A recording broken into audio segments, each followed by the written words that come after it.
vez assim que fiz a também.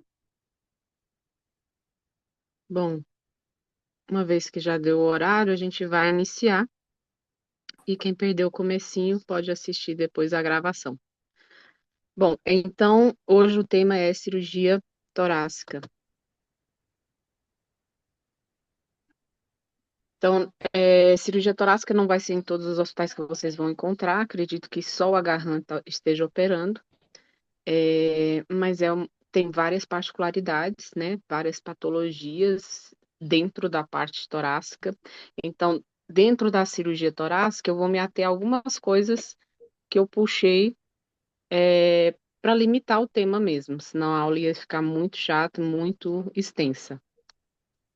É, então, por exemplo, não vou falar de traqueostomia, de tráqueo, né, de patologias da tráqueo, mas vou acabar fazendo um apanhadozinho geral, né? Então, o cirurgião torácico, ele faz intervenções no mediastino, na pleura, nos pulmões, na traqueia, carina, laringe, né? Então, são áreas que ele vai trabalhar, geralmente cirurgicamente.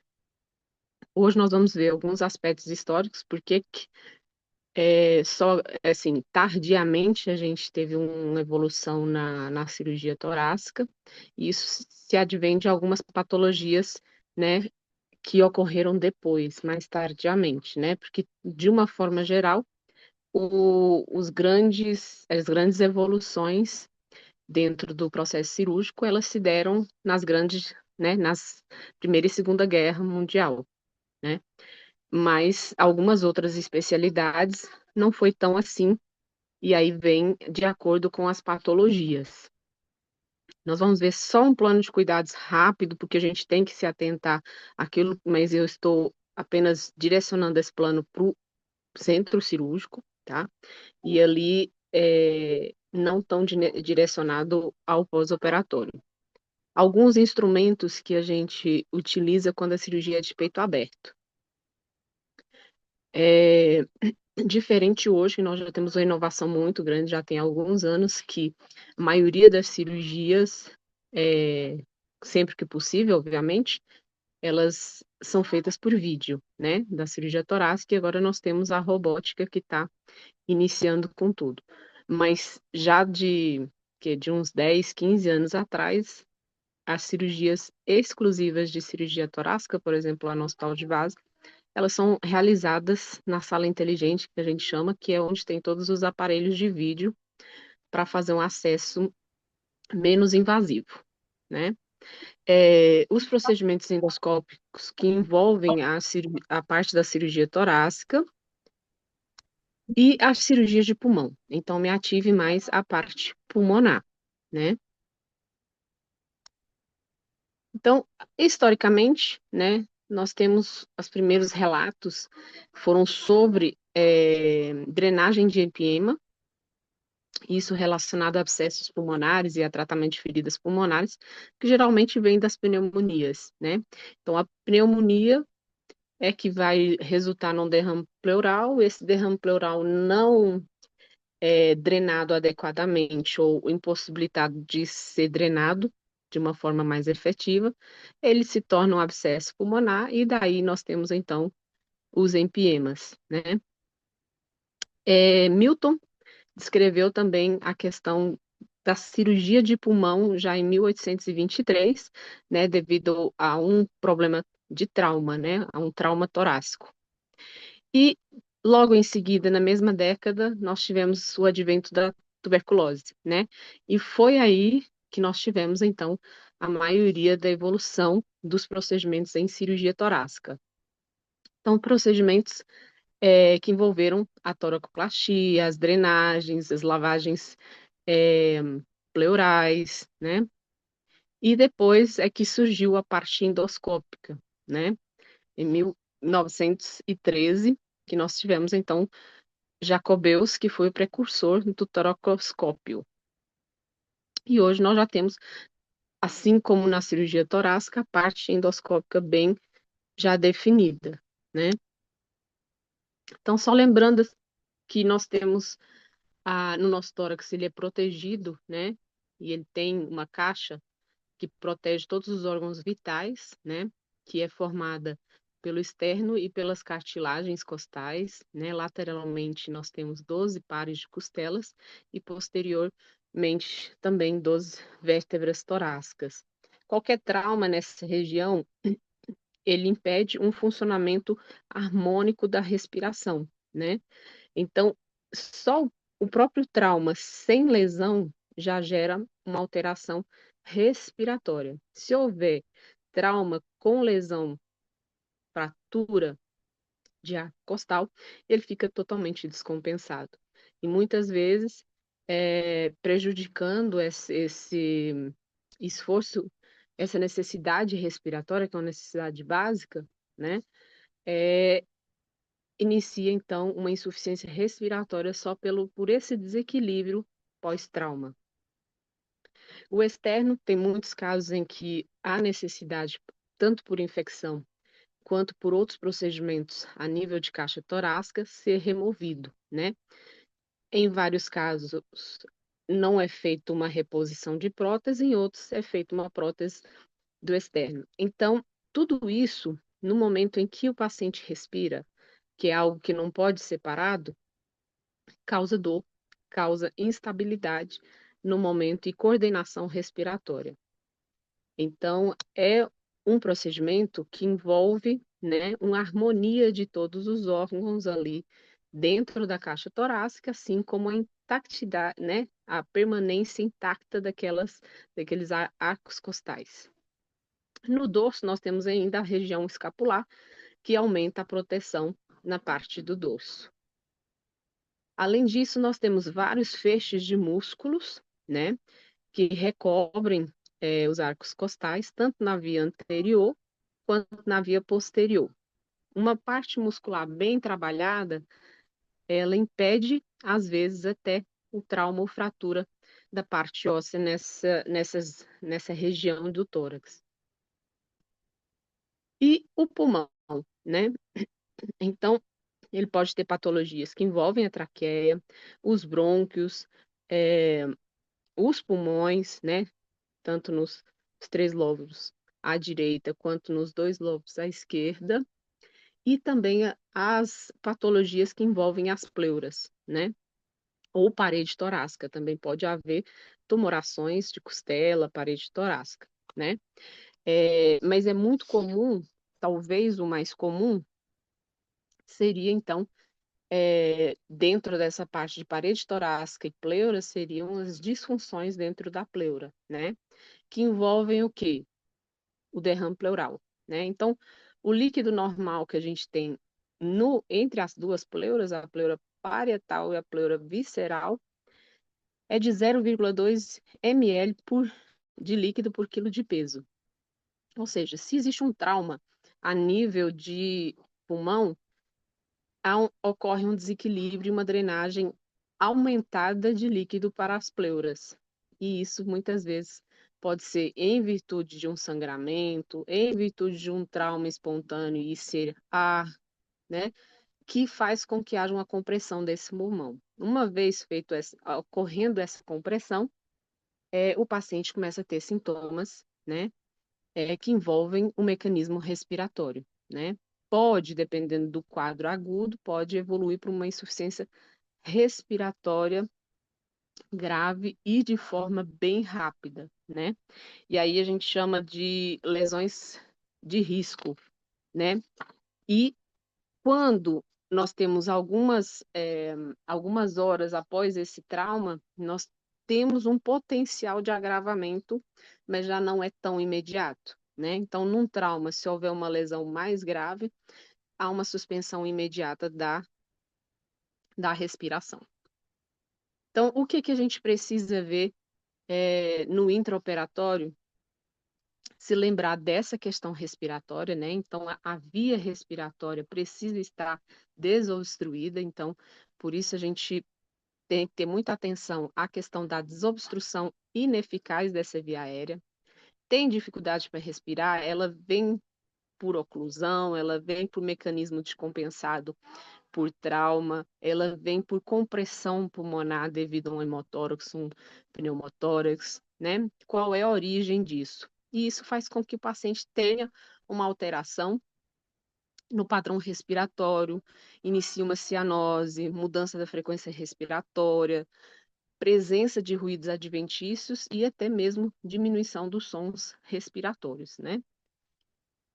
Isso é um dos fatores. Outro fator envolvido na parte cirúrgica é a integridade tissular prejudicada pela própria natureza de abertura daquele tecido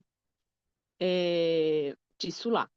Dor aguda vai estar presente, inclusive são cirurgias que elas recebem também catéter peridural para acompanhamento, né, e monitoramento dessa dor no pós-operatório, porque realmente quando o paciente respira, ele vai sentir dor, né, e ele vai respirar várias vezes por minuto, e em 24 horas isso se torna fadigante para esse paciente, né?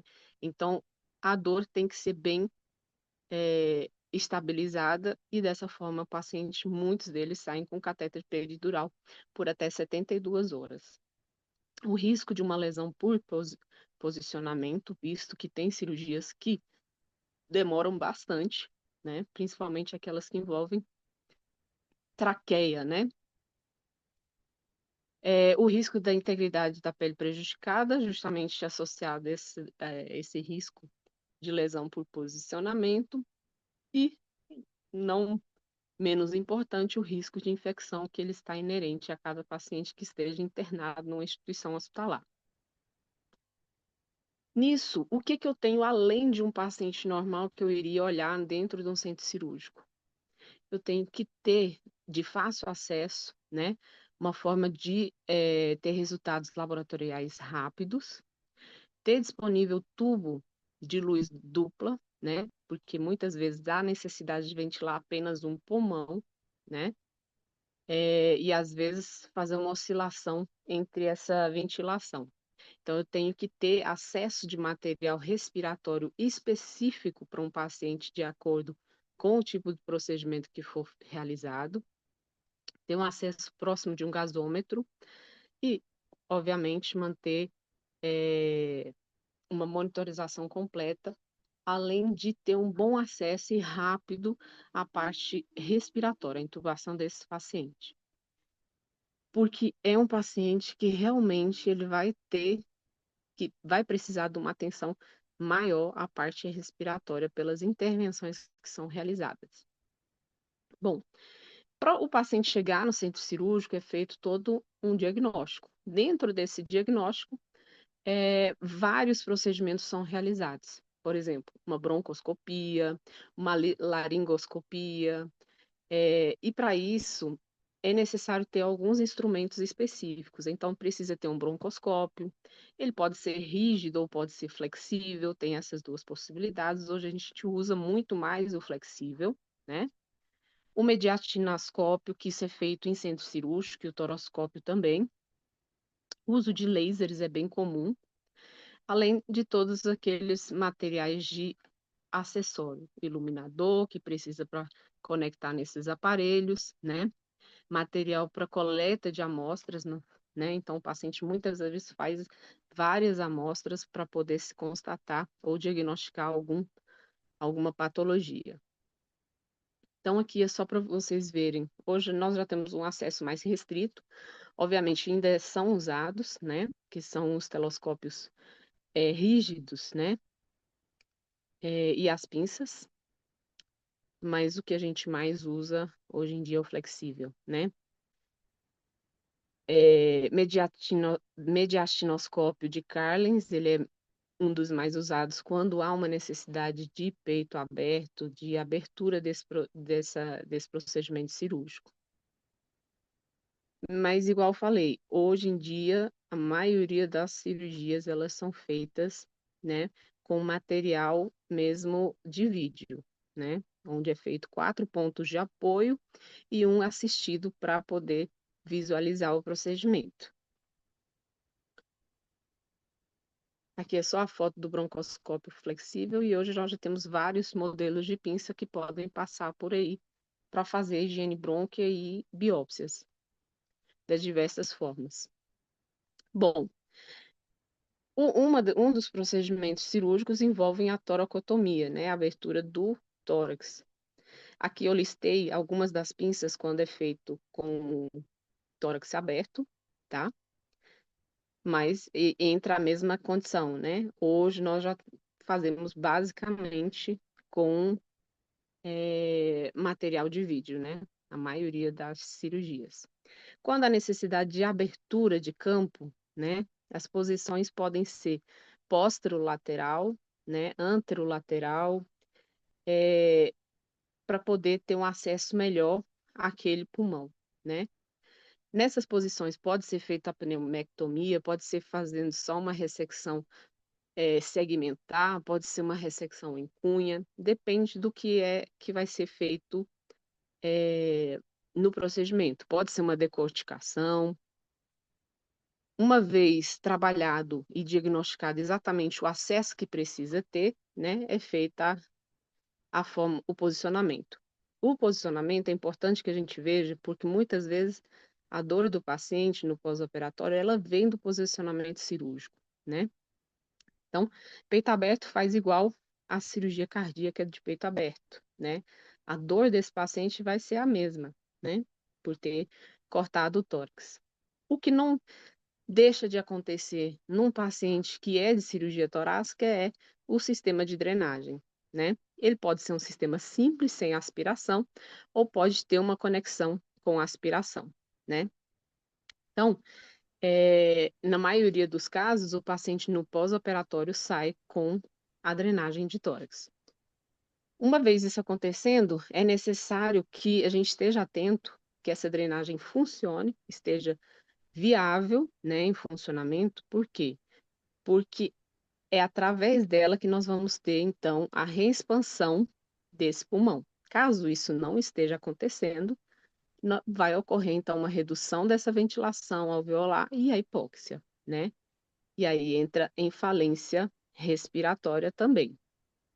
Uma das coisas que é muito comum, mas isso não é no intra nem no pós-operatório, a não ser que sejam casos de infecção, é a questão do muco, da secreção que pode estar a nível de pulmão. Por isso que a maioria dos pacientes que são submetidos a procedimentos torácicos, eles passam sempre por uma broncoscopia prévia, né?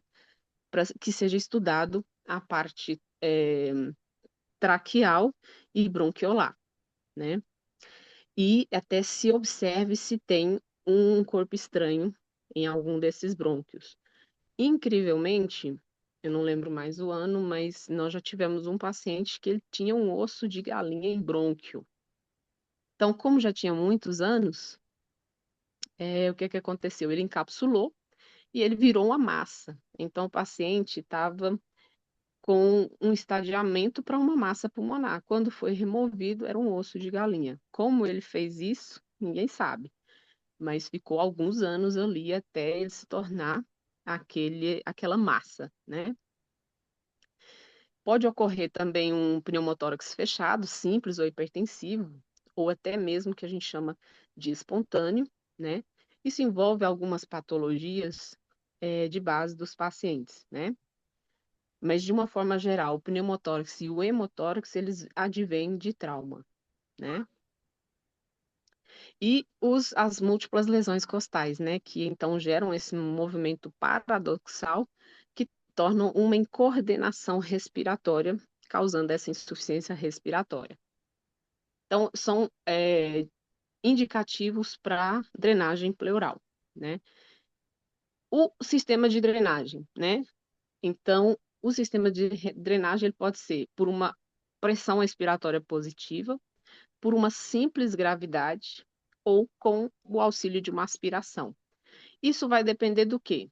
A maioria das vezes, né? O que não é feito por gravidade, que é feito por pressão expiratória positiva ou aspiração, está relacionado a fístulas, né? Na árvore brônquica.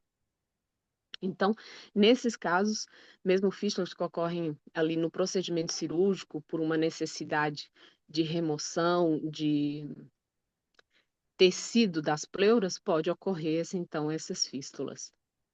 Então, nós temos um modelo mais novo, né, que é o pleuro, Pleurovac, que ele faz isso tudo num recipiente só e portátil, ou a gente, quando não tem o acesso ao Pleurovac, a gente utiliza, então, 3 frascos.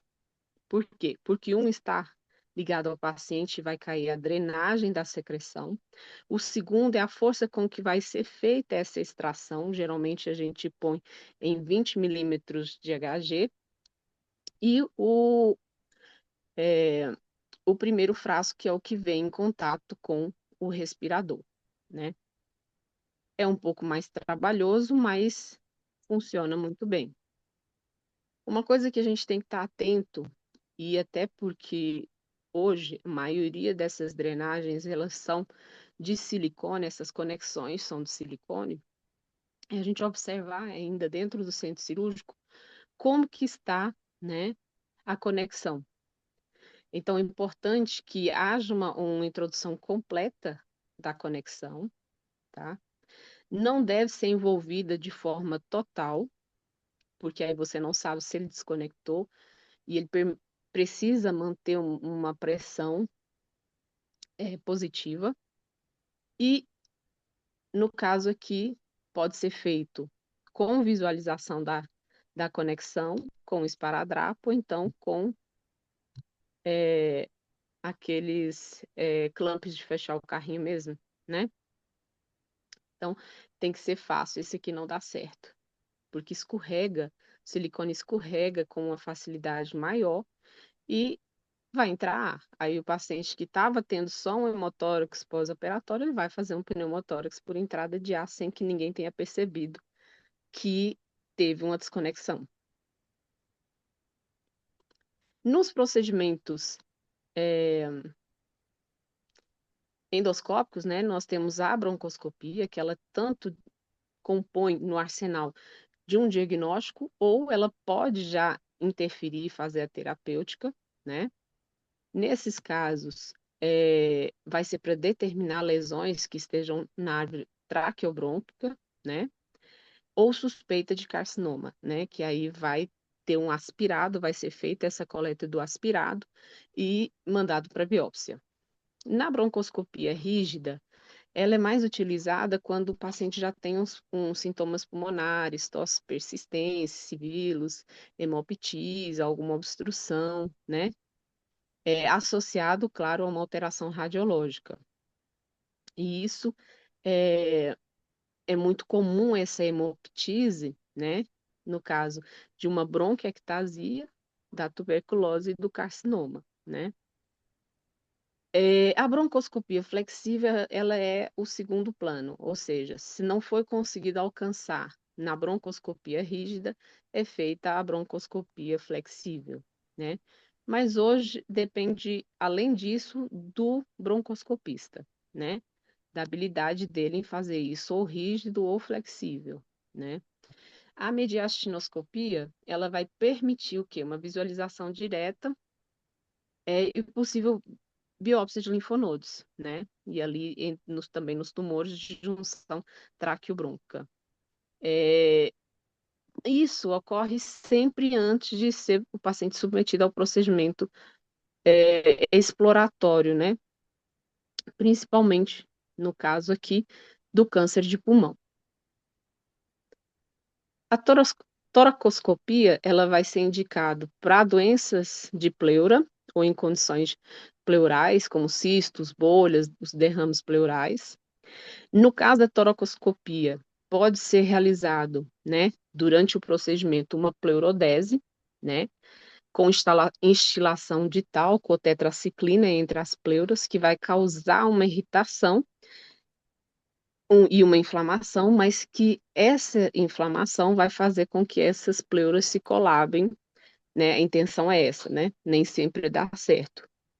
Vai fazer com que essas pleuras se colabem e aí não tenha mais o acúmulo de líquido, né? Então, uma das indicações. Para fazer a pleurodese, geralmente tem muita relação com os derrames pleurais neoplásicos, né? E daí, assim, muitas vezes esses derrames pleurais, eles dão mais, né? Eles têm uma produção maior que 1.000 ml em 24 horas. Então, no momento da cirurgia, quando não dá para fazer a pleurodese, que é essa instilação, o paciente sai com um catéter de calibre menor, não é um dreno grosso, 30, né? Mas sai com um catéter de calibre menor, onde por alguns dias ele vai ter essa drenagem, e conforme foi percebido que essa drenagem diminuiu, é claro que não mais do que 1.000 ml em 24 horas, porque senão o paciente inicia uma descompensação respiratória. Então, essa drenagem deu 24, em 12 horas deu 1.000 ml, o dreno precisa ser fechado, tá? Então, é um cuidado que é muito importante para que não haja uma perda maior e o paciente entre em insuficiência respiratória por descompensação de uma expansão rápida pulmonar. É, e aí, depois que houver uma redução desse líquido de forma mais, mais certa, né, de não ter tanta reacúmulo, aí sim que é feita a pleurodese. Isso pode ser também feito em enfermaria, né? Não necessariamente só em centro cirúrgico. Quando dá para fazer em centro cirúrgico, é preferível que seja. Outro caso é a biópsia de mediastino, que pode ser feita sob visualização direta também, assim como as ressecções em cunha de parte de um dos lobos daquele pulmão, né? As pericardiectomias e a simpatectomia cervical também são acessadas pela toracoscopia. Nas cirurgias de pulmão, nós temos então a mais comum, assim, entre aspas, né? Quando nós temos os carcinomas, né? Que é pneumectomia, mas a gente faz mais a parcial, né? Que é a retirada de um dos pulmões e geralmente em casos malignos. Então, a pneumectomia, ela pode ser por origem, né? O diagnóstico pode ser de doença benigna ou maligna. A mais comum indicação é a maligna, né? Mas quando ocorre indicação de retirada por uma doença benigna, ela está se referindo, na maioria das vezes, a uma infecção, ou uma infecção que, né, ou uma decorrência de tuberculose, que também é uma infecção, a um caso de bronquiectasia, aspergilose, hemorragia, tumores benignos, ou então traumas, malformação, enfisema. Então, não é específico, porque às vezes a gente vê tanta cirurgia, mas relacionada à parte maligna, que também as doenças benignas elas podem levar à perda de, de pulmão. Essa pneumectomia ela pode ser padrão, que é feita intrapleural, que é o tipo mais comum, né? Pode ser uma pneumectomia extrapleural, que envolve a remoção de todo o pulmão, além da ressecção de pleura parietal, pericárdio, né, linfonodos e por aí vai. Ou pode ser ainda uma pneumectomia intrapericárdia, com acesso pela incisão do pericárdio, ou uma pneumonectomia carinal, né? Que aí há uma ressecção, envolve ressecção também de brônquios, né? E traqueia distal. Só que essas lesões não podem ser maiores na traqueia, maiores que 5 centímetros, senão, obrigatoriamente, nós vamos ter um cancelamento desse procedimento, porque não dá para fazer em lesões maiores que 5 centímetros, porque não vai ter como manter a respiração desse paciente. E nós temos a lobectomia, que é retirada de um dos lobos, né? Ou mais, mas a maioria das vezes é um, realizada principalmente na intenção de diminuir a chance metastásica desse tumor, tá? É indicado nos casos de bronquiectasia também, de vesículas ou bolhas enfisematosas, infecções fúngicas ou então anomalias congênitas. Alguns instrumentos, quando é feito por peito aberto, tá? Aí eu vou deixar aí mesmo só para vocês saberem o nome das pinças, que nem sempre, a maioria das vezes é endoscópico e por vídeo, mas tem casos que precisa converter, né? Na ressecção segmentar, que é quando vai fazer apenas uma porção de um lobo, né? É indicado por uma doença benigna, a bronquiectasia, uma inflamação crônica, cistos ou vesículas congênitas. Na sutura, então, que envolve os brônquios, eles podem ser feitos com grampos, pode ser uma sutura convencional, né? Pode ser uma sutura com tecido pulmonar, mas realizado com grampos, e pode ser uma sutura dos vasos pulmonares com grampos, né?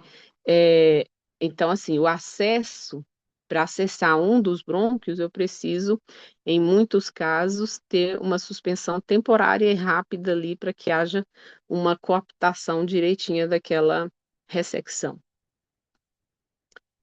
A ressecção cuneiforme, que é a remoção cuneiforme do parênquima, ou seja, de um lobo, apenas uma pequena cunha vai ser retirada, né? É, nessa foto aqui mostra assim, seria mais ou menos isso, né? Uma cunha de remoção. É indicado quando o tumor é pequeno, quando existe uma inflamação ali persistente, sem tratamento, ou então mesmo uma biópsia pulmonar, por um caso difuso, né? Uma alteração crônica que não se resolveu. Então, aqui também tem o desenho da ressecção, do modelo da ressecção.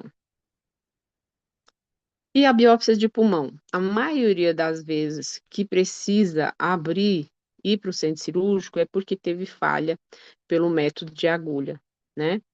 Então, precisa abrir e fazer uma pequena ressecção, né, do pulmão para se obter o resultado, para posteriormente ser estudado qual o melhor procedimento cirúrgico para aquele paciente. Isso comparativo aos exames de imagem desse paciente. A decorticação é aquilo que a gente chama de a cirurgia da limpeza, uma cirurgia higiênica. A maioria dos pacientes que vão fazê-la vai ser aquele paciente que está em algum dos 4 estágios do empiema pleural.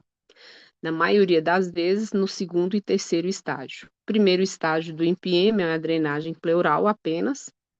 A partir do segundo e terceiro, já precisa de uma decorticação. A maioria dos pacientes que estão no estágio 4 de um empiema pleural, eles não têm condições clínicas para fazer uma decorticação. Daí, muitas vezes, é feita a pleurostomia, né? Essa pleurostomia, ela é feita a ressecção de uma ou duas costelas e mantido, então, uma abertura no tórax daquele paciente, onde o que a gente vê vai ser a pleura visceral e a pleura parietal, né? Mas como a quantidade de pus é tão grande, né?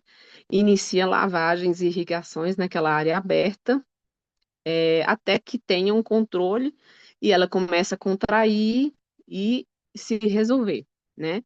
Para que o paciente volte para uma nova cirurgia. E assim, nesse momento, ele já vai fazer uma decorticação, que é uma limpeza, né? Mais efetiva, porque ele já vai ter condição clínica para isso. E nesse momento, ele, então, pode fechar essa pleurostomia. Tem casos em que o paciente fica aberto por um tempo, vai para o procedimento, faz uma decorticação, mas no pós-operatório se observa que não é possível fechar aquela pleurostomia ainda, porque ainda tem muito material infectante, né? Então, se fechar esse paciente, vai ter uma sepse. Então, dessa forma, ele permanece mais um pouco, um tempo aberto, né? E isso sempre, por sorte, a maioria dos tratamentos, eles têm um dos pulmões tá viável, né? Então, isso tudo que eu expliquei para vocês, que é o empiema, hoje ainda é das cirurgias, a decodificação é uma das cirurgias mais realizadas por conta dessa questão do empiema, que são, advém do quê? De infecções de repetição, de pneumonia, né?